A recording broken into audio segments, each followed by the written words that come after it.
Young people have never been lazier. President Trump is rescuing this economy every day from the demon rats like Joe Brandon and Barack Hussein Obama that destroyed our country. Yet people still don't want to work. There are opportunities everywhere, and these young men in particular are not working. Welcome to the Alex the Mechanic channel, everyone.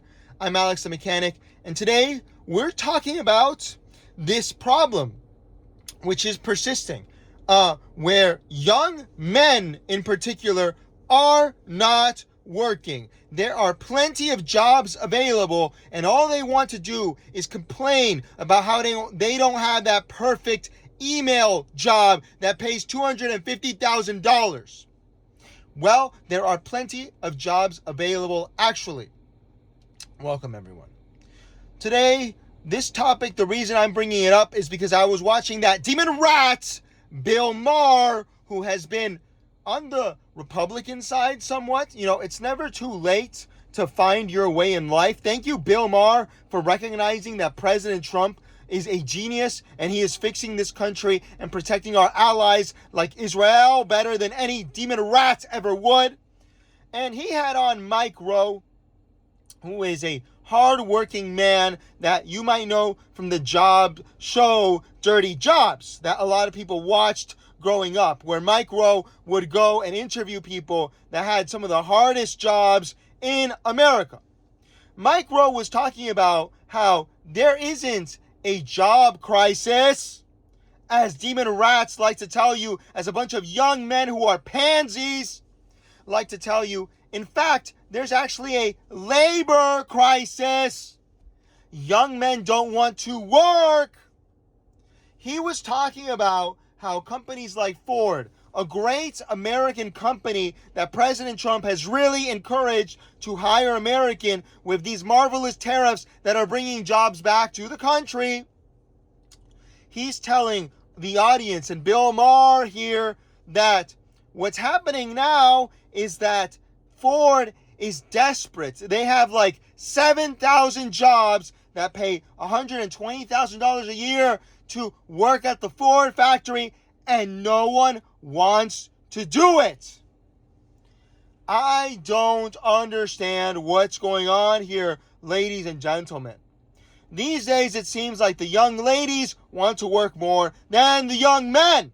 The young men now, all they want to do is play video games, stay at home. They have this thing called NEET-ing, meaning not in employment, education, or training. And they like to live off disability. Disability has never been at an all-time high, more than now, because they don't want to work. There is no excuse. Every time they complain, there's no jobs. There are jobs. Ask Mike Rowe. The jobs are all over. Ask President Trump. I'm sure if you wrote President Trump an email right now, he would tell you where to look for a job, young men. Okay? The young ladies are focusing on jobs like nursing, which is fine. That's a job that a lot of young ladies enjoy doing. But the young men, they don't want to do their part. They don't want to pull their weight. Men are here to do these harder, more physically intensive jobs. And even those young ladies are coming in and picking up the slack. So they complain. They're like, oh, there's no jobs for me. And then they complain, oh, they're not paying enough. They're paying enough. They're paying $120,000. That's not enough for you. Then they switch it to complaining about the boomers. As always, the boomers are evil. The boomers are bad. They love to say this. And as I always mention him on this channel, my boss, Pat the Boomer Pat, as he's affectionately known. Boomer Pat. I was telling him about this the other day, and he tells me, Alex, if you had told me when I was your age that I could make $150,000 working at the Ford plants, I would have dropped everything to move to Detroit and work there. He doesn't understand this young generation, and neither do I, and I'm a part of it. And then they go, oh, why would I work?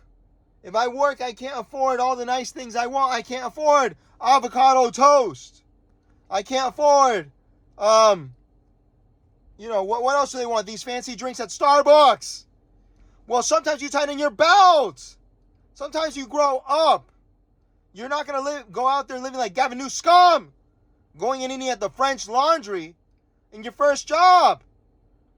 Your first job, your first employment, which I know you're on your first job, it's not going to pay the best for that. Okay? You might have to tighten your belt. You might have to eat at the McDonald's a little bit as you work your way up. Okay? You think President Trump started at the top? No! He started at the bottom like all of us, built a real estate empire, and now he's the president. Okay? That's how life works, young man. And then they say things like, oh, I can't afford a home. No wonder you can't afford a home. You can't work. You won't work. Oh, the house costs $500,000. That's not fair. That's only 5 times the income of these Ford jobs that are available. Even less. Like 4.5. You will get a bank loan. You'll get it. I know it's 6%. Okay, grow up.